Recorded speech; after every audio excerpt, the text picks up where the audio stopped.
새 하나님의 축복이 우리 들꽃 가족들에게 가득 채워지기를 축복합니다. 여러분들은 하나님의 자녀이기 때문에 어떤 사람이라고 했죠? 축복받은 사람이다. 나는 축복받은 사람이다. 하나님이 나와 늘 함께하니까 여러분은 형통한 사람이다. 나는 형통한 사람이다. 여러분들이 올해 꼭 이 두 가지를 놓고 마음에 새겨서 어떤 어려움이 찾아오더라도 이 믿음으로 극복하는 한 해가 되시기를 축복합니다. 나는 축복의 사람이다. 나는 형통한 사람이다. 나로 인해서 내 주변에 있는 사람이 축복받고 나로 인해서 내 주변 사람들이 잘 되는 그런 축복의 사람들이 될 줄 믿습니다. 매년 추수감사절 정도 되면 다음의 표를 정하기 위해서 기도합니다. 주님 말씀해 주세요. 그래서 말씀을 받고 표를 정하게 되어집니다. 지난해도 새해 표를 정하기 위해서 주님이 주시는 말씀을 받기 위해서 새벽마다 또 날마다 이렇게 기도를 했습니다. 하지만 좀처럼 내 마음에 감동으로 주시는 말씀이 없었어요.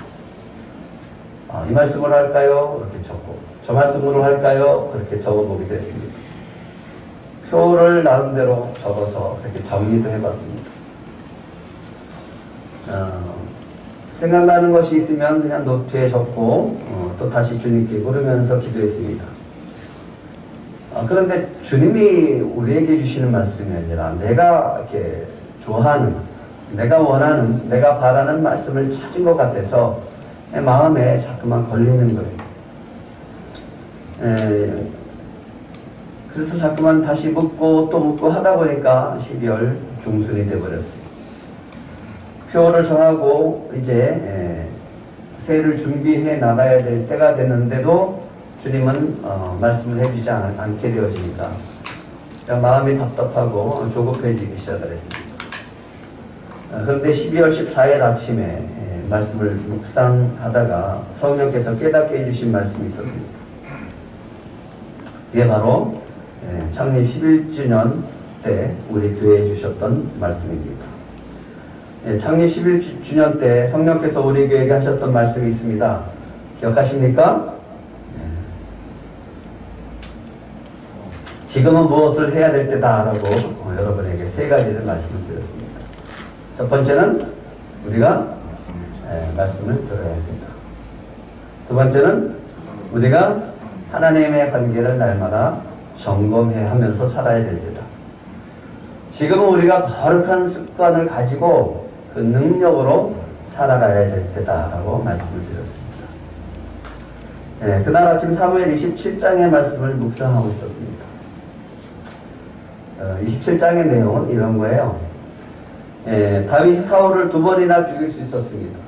근데 죽이지 않습니다. 왜냐하면 하나님께서 기름 부은 왕을 우리 손으로, 내 손으로 죽일 수 없다라고 말하면서 2번이나 죽일 수 있는 아주 절호의 찬스를 과감하게 포기하게 되어집니다. 하지만 다윗은 사울의 추격을 피해서 도망치면서 살아갈 수밖에 없었습니다. 따르는 무리들이 그때 당신이 사울을 죽였더라면 우리가 이렇게 도망치지 않고 살 거 아닙니까? 그런 불만을 들을 수 있는 그런 상황이었습니다. 다윗은 더 이상 사울을 피해서 600명이나 되는 군사들과 그 가족들을 다 데리고 도망치면서 살아갈 수가 없었습니다. 내가 언제까지나 이렇게 사울을 피해서 도망치며 살아야 되는가 라고 하는 삶의 후회도 있었을 겁니다. 언제까지 사울에게 붙잡혀서 죽임당할까라고 하는 그런 불안과 두려움 속에서 살아야 되는가. 이 많은 사람들을 어떻게 내가 데리고 사울을 피해서 도망치며 살 수 있을까. 참 고통스러운 삶이고 지도자로서의 굉장히 부끄럽고 미안하고 하는 그런 마음이 들었을 겁니다. 차라리 그때 사울을 죽였더라면 하는 그런 후회도 있었을 겁니다. 그래서 다윗이 사울의 손에서 벗어날 길이 뭐가 있을까? 저들을 좀 평안하게 살아갈 수 있는 방법이 뭐가 있을까를 생각하게 되어집니다. 그래서 우리가 좀 더 안전하게 살자, 좀 더 평안한 삶을 살자라고 생각을 해서 그가 판단하는 결과가 있습니다. 사무엘상 27장 1절의 말씀입니다. 한번 같이 읽어볼까요? 시작. 다윗이 그 마음에 생각하기를 내가 후일에는 사울의 손에 붙잡히리니 블레셋 사람들의 땅으로 피하여 들어가는 것이 좋으리로다. 사울이 이스라엘 온 영토 내에서 다시 나를 찾다가 단념하리니 내가 그의 손에서 벗어나리라 하고. 예, 다윗이 그런 생각을 하다가 그 마음에 생각하기를 라고 했습니다. 여기에는 하나님의 뜻이 있습니까? 하나님의 뜻은 없습니다. 다윗이 마음에 생각하기를 이런 생각했어요. 내가 이렇게 살다가는 사울의 손에 붙잡혀서 죽게 될 것이다. 그럴 바에 차라리 블레셋 땅으로 도망치자. 도망쳐 망망에서 살자. 그러면 사울이 이스라엘 온 영토에서 나를 찾다가 단념하게 될 것이다. 그래서 결정한 것이 있습니다. 이 600명과 그들의 가족을 데리고 블레셋 땅으로 망명하게 되어집니다. 내가 만약에 사울을 죽일 수 있는 그 기회를 놓치지 않았더라면 이런 후회도 있었을 겁니다. 근데 다윗의 입장에서 봤을 때, 이 지도자의 입장에 봤을 때, 인간적인 생각을 했을 때 그의 결정은 굉장히 지극히 당연하다고 생각되어집니다. 만약에 저라도 제 입장이었다면 저도 블레셋 땅으로 도망쳤을 겁니다. 다윗이 그 마음에 생각하기를 여기에서 묵상하기 시작했어요. 다윗이 그 마음에 생각하기를 그의 판단이 옳아 보입니다. 왜? 지도자로서 자신을 따르는 600명과 그 가족들을 보호할 책임이 있으니까 그런 결정을 한 걸 저는 속으로 그래 잘했다 그런 생각을 했습니다. 사울의 손에서 지켜질 방법은 그것밖에 없었으니까. 하지만 다윗은 하나님께 묻지 않고 자신의 마음에 생각한 대로 판단해서 무리들과 함께 블레셋으로 도망쳐 살게 되어집니다. 그런데 오늘 이 말씀 속에서 이 말씀을 가지고 묵상하기 시작했어요. 다윗이 그 마음에 생각하기를, 다윗이 그 마음에 생각하기를 계속 반복하면서 생각했습니다. 우리가 봤을 때는, 제가 봤을 때는 잘한 결정이에요. 왜? 그 자신을 따르는 사람들의 안전을 생각할 수 있기 때문에 언제까지 피해서 도망치고 살 거예요? 600명이 도망치는 게 쉽습니까? 도망쳤다가 금방금방 발각이 되어지고 사울은 또 언제 변해서 또 다윗을 죽이려고 쫓아올지 모릅니다.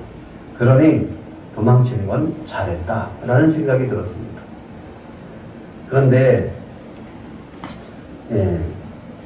이 안전을 생각하고 도망친 것을 판단했을 때 주님이 깨닫게 하시는 것이 있었습니다. 이런 질문을 하게 하는 거예요. 그렇다면 다윗이 이스라엘에서 사울에게서 계속 쫓겨다니면서 사는 것이 하나님의 뜻일까?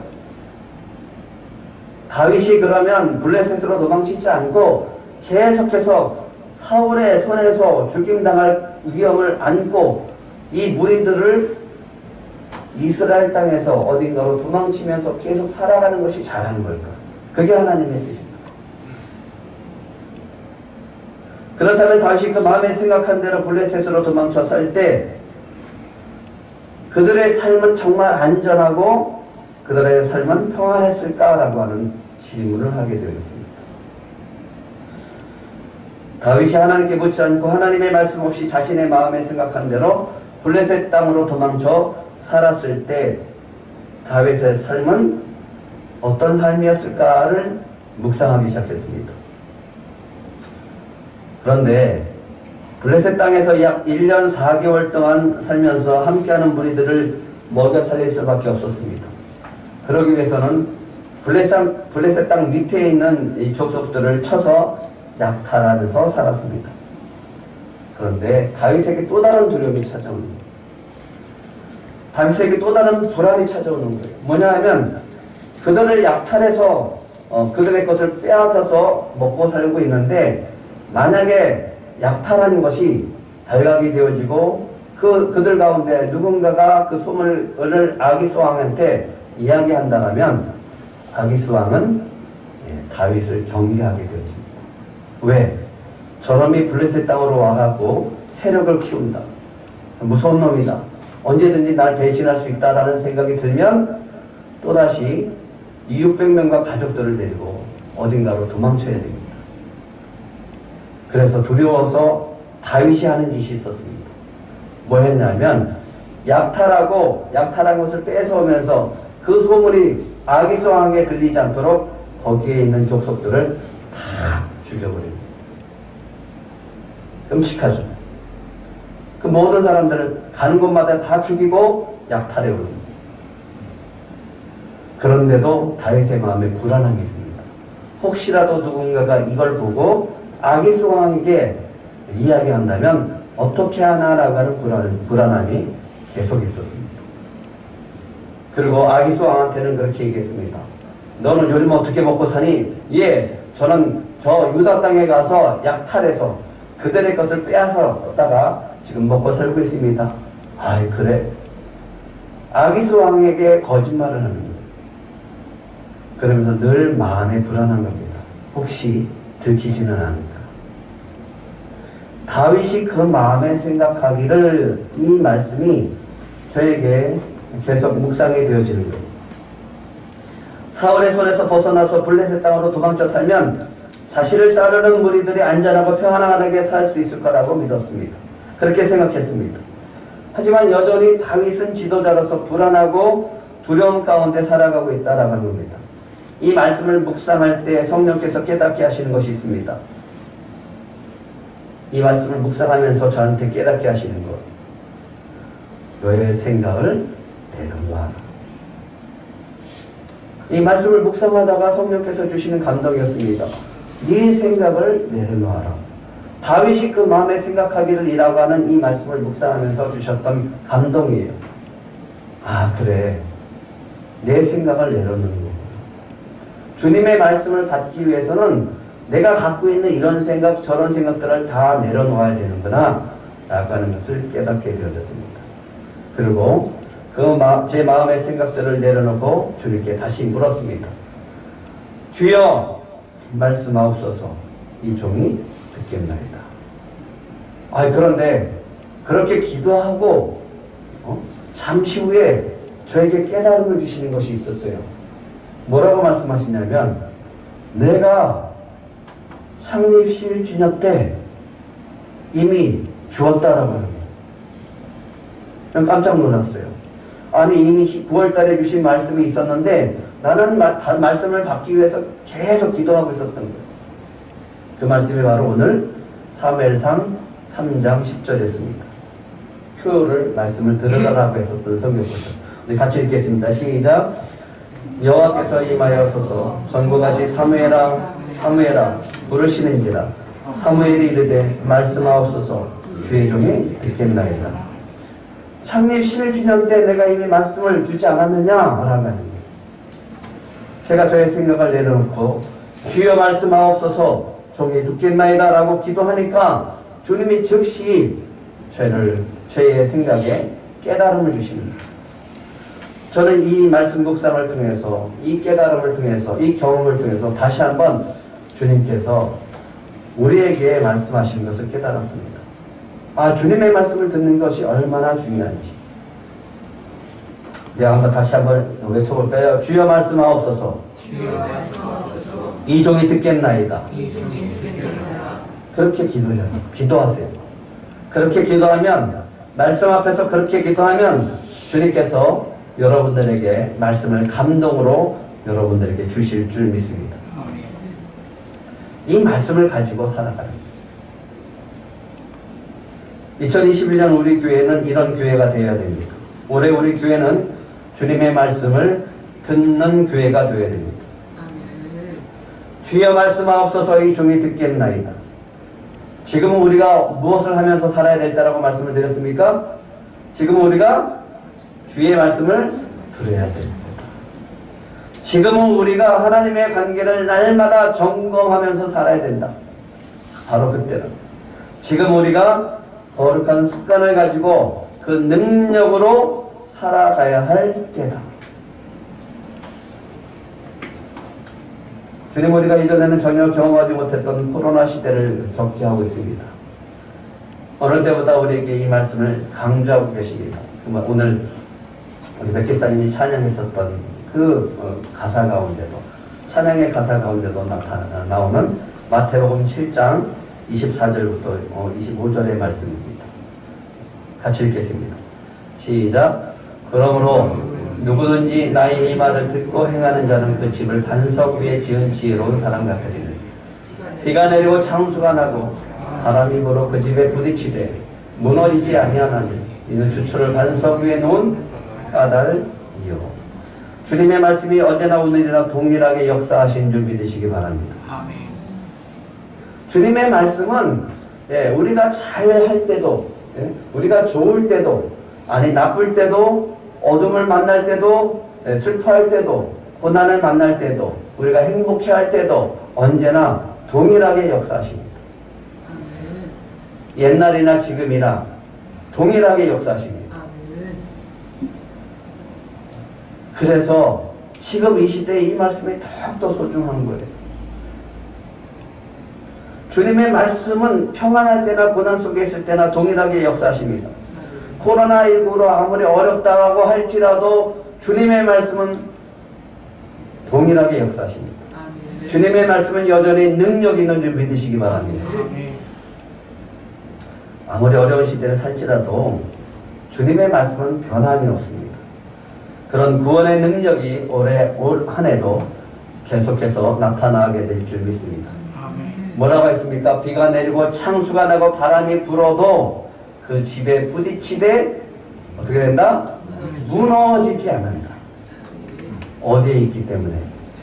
반석 위에 놓여져 있기 때문에. 예수 그리스도의 말씀 위에 놓여져 있기 때문에 하나님의 말씀 위에 놓여진 사람들은 절대로 흔들리지 않습니다.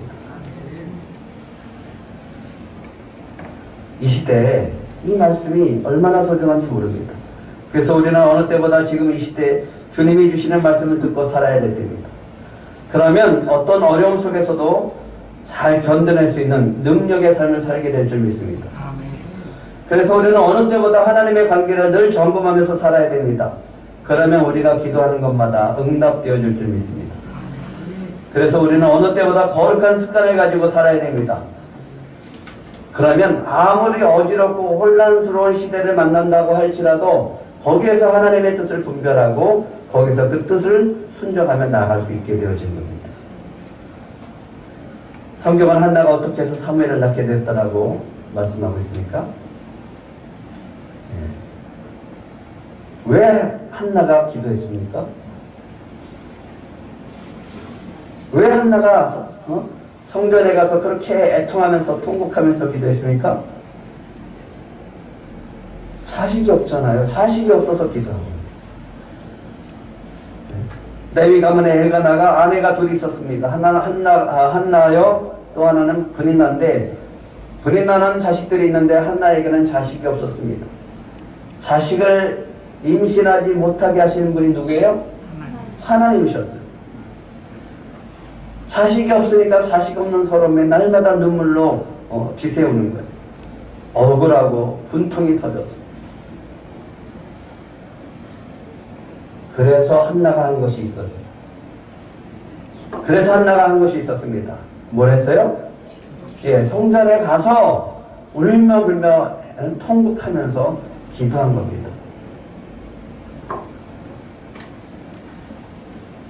하나님은 근데 왜 한나에게 임신하지 못하게 했을까요?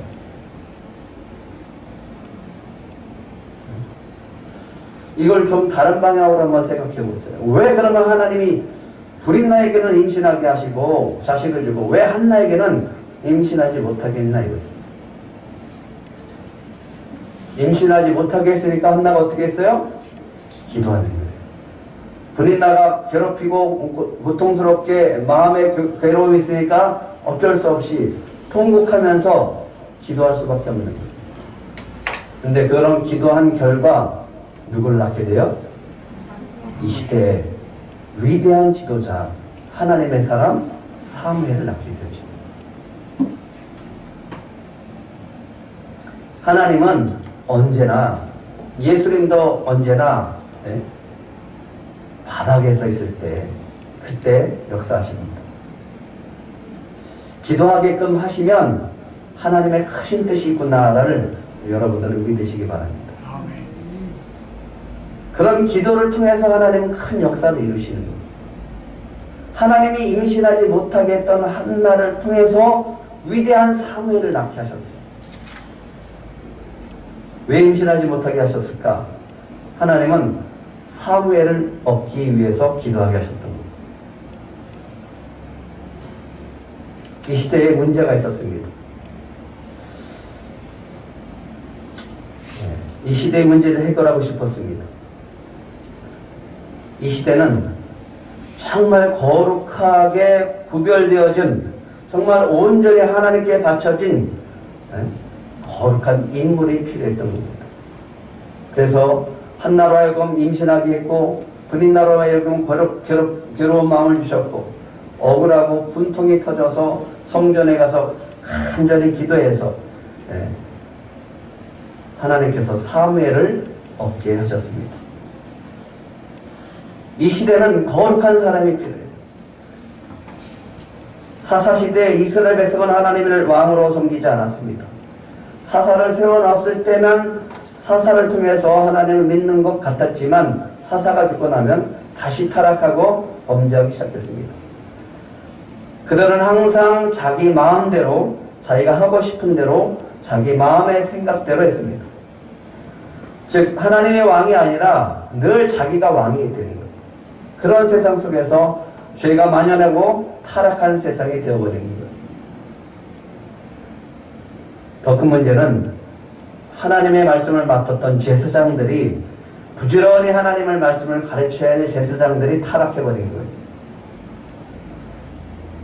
하나님이 이스라엘 백성에게 율법을 주셨고 율법을 가르쳐서 거룩한 백성으로 살기를 원했습니다. 그런데 제사를 통해서 하나님께 지은 죄를 해결받도록 했는데, 그 제사를 통해서 하나님께 모든 죄를 사함받고 거룩하게 해야 될 제사장들이 타락해버리는 거예요. 하나님의 성전에서 범죄를 저지르는 거예요. 하나님의 말씀을 부지런히 가르쳐야 될 거룩한 삶을 살도록 그렇게 도와줘야 될 이 제사장들이 타락해버린 거예요. 제사장들이 하나님의 말씀을 무시합니다. 제사장들이 제물과 예물을 함부로 하나님께 드리지 않고 자기 마음대로 써버리는 거예요. 자기가 하고 싶은 대로 자기 마음의 생각대로 살아가는 거예요. 하나님보다 자기 자식을 더 소중하게 여기는 거예요. 자식이 하나님 앞에 범죄해도 막지 않는 거예요. 하나님을 두려워하지 않는 거예요. 하나님을 무시하고 살아도 내버려 두는 거예요. 가장 큰 문제가 있었습니다. 이 시대 가장 큰 문제. 하나님의 말씀을 듣는 사람이 없었어요. 하나님의 말씀을 듣는 자가 없었어요. 그래서 하나님의 열망이 있습니다. 하나님의 소망이 있었어요. 그게 사무엘상 2장 35절입니다. 이 시대를 향해서 하나님이 원하시는 것 같이 읽겠습니다. 시작. 내가 나를 위하여 충실한 제사장을 일으키리니 그 사람은 내 마음 내 뜻대로 행할 것이다. 내가 그를 위하여 견고한 집을 세우리니 그가 나의 기름 부음을 받은 자 앞에서 영구히 행하리라. 자기 마음대로 자기 생각대로 살아가는 사람이 아니라 정말 하나님의 마음과 하나님의 뜻대로 행하는 사람, 하나님의 말씀을 듣고 그것을 지켜 행하는 사람, 그 사람이 필요했다라고 하는 거예요. 그런 충실한 제사장이 필요했다라고 하는 겁니다. 하나님은 지금 이 코로나 시대, 19 시대에도 여전히 우리가 하나님의 충실한 제사장으로 살기를 원하십니다. 여러분은 다 거룩한 제사장들임을 믿으시기 바랍니다. 하나님 지금도 여전히 우리가 하나님의 마음과 하나님의 뜻대로 살아가기를 원하세요. 자기가 하고 싶은 대로, 자기의 마음대로, 자기가 마음에 생각한 대로 살아가는 것이 아니라 하나님의 생각과 하나님의 마음과 하나님의 뜻을 따라서 거룩하게 살아가는 거룩한 제사장, 신실한 제사장, 충실한 제사장을 원하고 계신다라고 하는 겁니다. 그 제사장은 바로 하나님의 말씀을 듣는 제사장입니다. 그래서 하나님의 마음과 하나님의 뜻대로 살아가는 하나님의 그 거룩한 자녀들을 주님이 지금 원하고 계시다라고 하는 거예요. 이 시대에도 그 마음은 변하지 않습니다. 어제 제가 미국 세들백교회에서 심하고 계신 케빈이라는 그 젊은 목사님의 영상을 여러분에게 올려드렸습니다. 설교 시간에 말씀을 드리려고 미리 올려드렸습니다. 코로나 이후 예상되는 교회의 5가지 변화의 이야기입니다. 그래서 잘 정리해줬어요. 많은 분들이 이제는 교회가 코로나 이전의 모습으로 되돌아가지 않을 것이다 라고 그렇게 예측들을 하고 있습니다. 왜? 올해도 계속 그런 분위기로 이어가다가 한 2년 동안 그렇게 익숙해지면 예전으로 돌아가는 것이 쉽지 않기 때문에 그렇습니다. 그래서 많은 분들이 앞으로 이 교회가 어떻게 변화될까, 어디로 갈까를 그 변화에 대해서 예측하고 준비해 나가고 있습니다. 교회가 바뀌는 데 있어서 큰 요소 중에 하나가 성도들의 바람이라고 합니다. 성도들의 원하는 것, 그것을 따라서 교회들이 이렇게 변화되어진다고 합니다. 세들백 교회는 성도들의 바람을 예상하고 그것에 맞추어 지금 사역을 진행하고 있다고 합니다. 그래서 저도 여러분들에게 좀 미리 보고 좀 생각을 해보라 라는 뜻에서 영상을 미리 올려드렸습니다. 그 영상을 보면서 어떤 것을 느끼셨어요? 안 봤나 보네. 시대는 정말 고민해 봐야 될 때입니다. 교회가 어떻게 되는가라고 하는 거예요. 여러분들의 신앙생활을 어떻게 해야 되는가를 고민해야 될 때라고 하는 거죠. 코로나 이후에 교인들이 교회에 기대하는 5가지를 말씀해 주셨습니다. 첫 번째는 언제든지 교회를 찾을 수 있을 것이라고 예상하고 있습니다. 앞으로는 교회를 일주일에 한 번 찾는 것이 아니라 24시간 또 일주일 언제든지 교회를 성도들이 찾고 싶을 때 언제든지 찾을 수 있게 될 것이라고 합니다. 뭐를 통해서? 어떻게 하면 그렇게 할 수 있어요? 온라인을 통해서. 지금은 온라인 시대고 언택트 시대입니다. 교회도 이제는 시간을 초월해서 언제든지 교회를 찾을 수 있는 교회로 변화되고 있다라고 합니다. 뭐가 있으면 돼요? 핸드폰만 있습니다. 두 번째는 성도들의 필요를 실시간으로 채울 수 있는 교회의 모습으로 변화될 것이라고 예상하고 있습니다. 예를 들어서 이런 거예요. 성도들의 필요한 부분, 청년들이 지금 고민하고 있어요. 직장 어떻게 선택해야 됩니까? 결혼 어떻게 해야 됩니까? 배우자는 어떻게 선택해야 됩니까? 진로는 어떻게 해야 됩니까? 성도들이 궁금한 거, 부부 생활은 어떻게 해야 됩니까? 자녀 교육은 어떻게 해야 됩니까? 어떻게 하면 아이들을 성경적인 가치관 속에서 양육할 수 있을까요? 좀 성경에 대해서 알고 싶은데 어떻게 해야 되나요? 공부하고 싶은데 어떻게 해야 되나요? 우리의 삶은, 이 삶의 문제들이 이런 것들이 있는데 어떻게 해결할 수 있나요? 라고 하는 것들을 실시간으로 찾아 들어갈 수 있는 거죠. 세 번째는 어디든지 교회에 참여할 수 있다라고 하는 겁니다. 교회에 꼭 와야만 교회에 참여할 수 있는 것이 아니라 언제 어디서든지 교회가 하고 있는 사역에 참여할 수 있도록 바뀌어질 것이다라고 하는 겁니다. 부득이한 이유로 교회를 나올 수 없다라고 하면 그 사람이 있는 자리에서, 그 성도가 있는 자리에서 참여할 수 있는 방법을 마련해 주는 것이다라고 하는 겁니다. 그렇게 변화될 것이다라고 합니다. 네 번째는 상호 소통으로 인해서 교회가 변해간다라고 하는 겁니다. 목회자와 성도들 간에 더욱더 성도들의 의견을 더욱더 귀 기울이게 될 것이다. 성도들이 원하는 것이 무엇인가라고 하는 거예요. 성도들이 필요한 것이 무엇인가, 그것을 채워가는 거다. 어떤 불평이 있는지, 또 성도들이 어떤 아이디어를 내는지, 이런 것들을 좀 다 받아서 수렴해서 교회가 운영되어져 나간다라는 거죠. 다섯 번째는요, 여러 가지 옵션과 개인화가 될 것이다라고 하는 거죠. 저는 이 부분에 굉장히 큰 동의를 하고 있습니다. 현재 사회는 제작 주문과 개인화가 굉장히 중요하게 여겨지는 시대죠. 그런데 성도들도 그렇더라고요.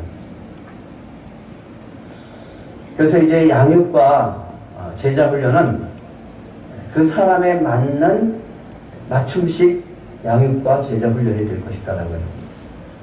그럼 누가 힘들어요? 점점 목회자가 힘들어져 가는 거예요. 다양한 것들을 준비해 나가야 돼요. 그래서 저도 우리 권사님과 집사님이 했던 제자 훈련이 아니라, 양육이 아니라 다른 우리 집사님과 성도님에게 다른 양육을 지금 하고 있습니다. 시대에 맞게 또 변화시켜야 되고 상황에 맞게 변화시켜야 되기 때문에 개교회들이 지역사회에 답이 되고 시대에 뒤처지지 않고 오히려 선한 영향력을 미치는 교회가 되기를 바란다 라고 목사님이 얘기하면서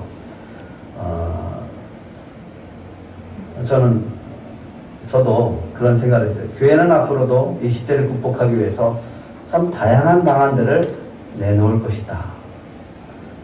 왜? 교회가 살아야 되니까. 저도 이런 대안들을 들여다보는 이유는 우리 교회뿐만 아니라 작은 교회들에게 뭔가 도움을 줘야 되기 때문에 끊임없이 질문하고 끊임없이 좀 연구하고 알아보고 하는 거죠. 근데 성령께서 제 마음에 주시는 감동 하나가 있습니다. 우리 들꽃 교회에 주신 이 말씀을 붙들고 살아라. 우리는 오늘 주님이 우리에게 주신 이 말씀을 가지고 이 말씀을 붙들고 살아야 된다라는 여러 가지 대안들도 있습니다. 하지만 성령께서 우리 교회에 주신 이 귀한 말씀을 꼭 붙들고 이 믿음을 가지고 살리시기를 축복합니다. 표요를 한번 같이 크게 외치겠습니다. 시작. 말씀을 들으라. 네. 늘 주님 앞에서 기도하세요. 주여 말씀하시옵소서. 종이 듣겠나이다. 주여 말씀하시옵소서. 주의 종이 듣겠나이다 라고 그렇게 대답을 했던 사무엘에게 하나님께서 말씀하십니다. 11절 12절입니다. 시작. 여호와께서 사무엘에게 이르시되 보라 내가 이스라엘 중에 한 일을 행하리니 그것을 듣는 자마다 도끼가 울리리라. 내가 엘리의 집에 대해 말한 것을 처음부터 끝까지 그날에 그에게 다 이루리라.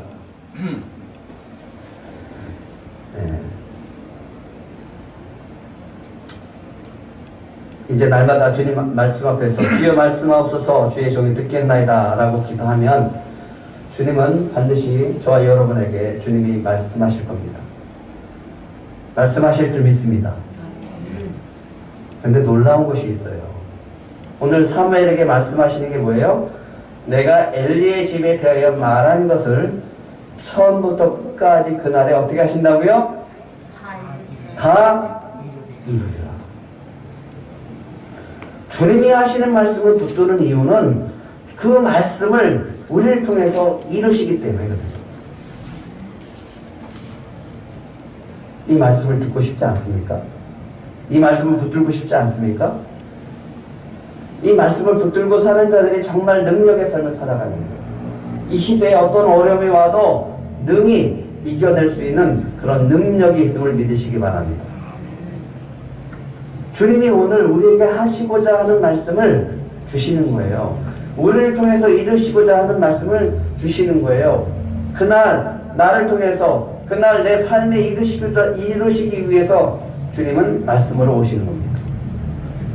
주님이 주신 비전, 작은 영혼과 꿈꾸는 교회들에게 꿈과 희망을 어떻게 이루실지 날마다 우리에게 말씀하실 것이고 우리를 통해서 이 비전을 이뤄가실 줄 믿습니다. 사무엘은 하나님께 엘리 제사장 가문을 심판할 것이라고 말씀을 듣습니다. 다음날 아침에 엘리가 부릅니다.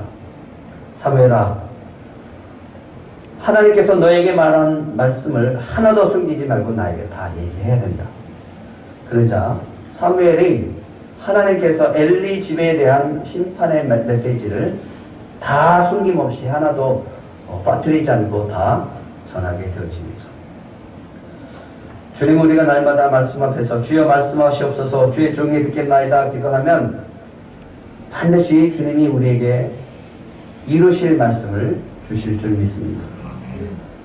말씀은 살아있습니다. 힘이 있어서 좌우의 날선 어떤 것보다 예리하여 혼과 영과 및 관절과 골수를 찔러 쪼개기까지 하며 또 우리의 마음의 생각과 뜻을 판단하십니다. 그 능력의 말씀이 날마다 우리에게 찾아오실 줄 믿습니다. 그럴 때 올해 주님은 우리에게 이런 은혜를 주실 줄 믿습니다. 19절부터 21절까지 우리 한번 같이 읽겠습니다. 시작. 사무엘이 자라매 여호와께서 그와 함께 계셔서 그의 말이 하나도 땅에 떨어지지 않게 하시니 단에서부터 부엘세바까지 온 이스라엘이 사무엘은 여호와의 선지자로 세우심을 입은 줄을 알았더라.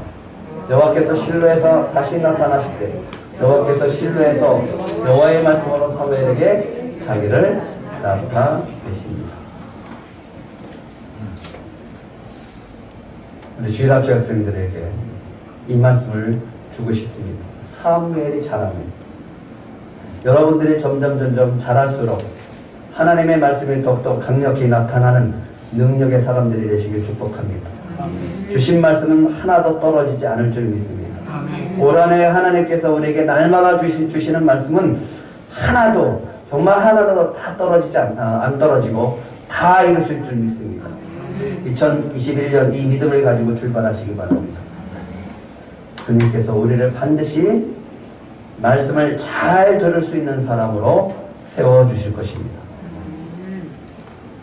주님께서 우리를 반드시 말씀의 능력이 나타나는 사람으로 세워주실 줄 믿습니다.